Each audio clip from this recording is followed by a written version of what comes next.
Numa folha qualquer eu desenho um sol amarelo, e com 5 ou 6 retas é fácil fazer um castelo.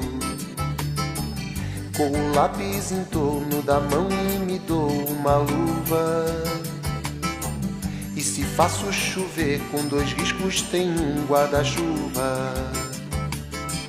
Se um pinguinho de tinta cai num pedacinho azul do papel, num instante imagino uma linda gaivota voar no céu.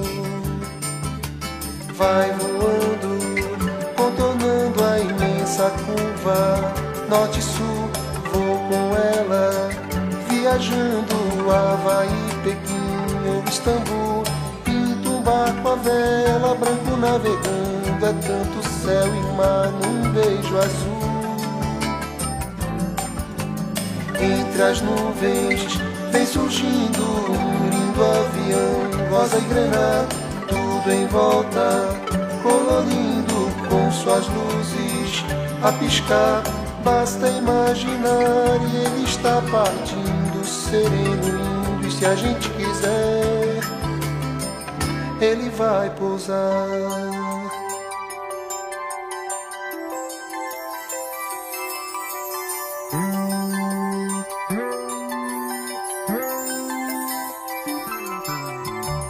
Numa folha qualquer eu desenho um navio de partida, com alguns bons amigos bebendo de bem com a vida.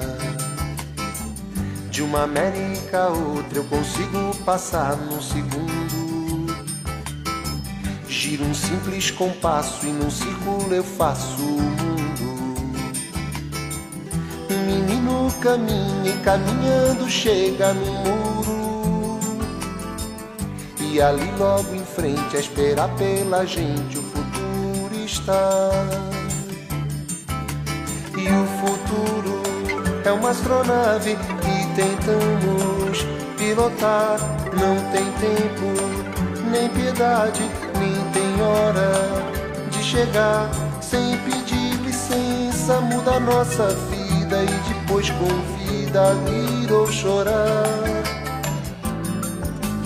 Nessa estrada não nos cabe conhecer ou ver o que virá. O fim dela ninguém sabe bem ao certo onde vai dar.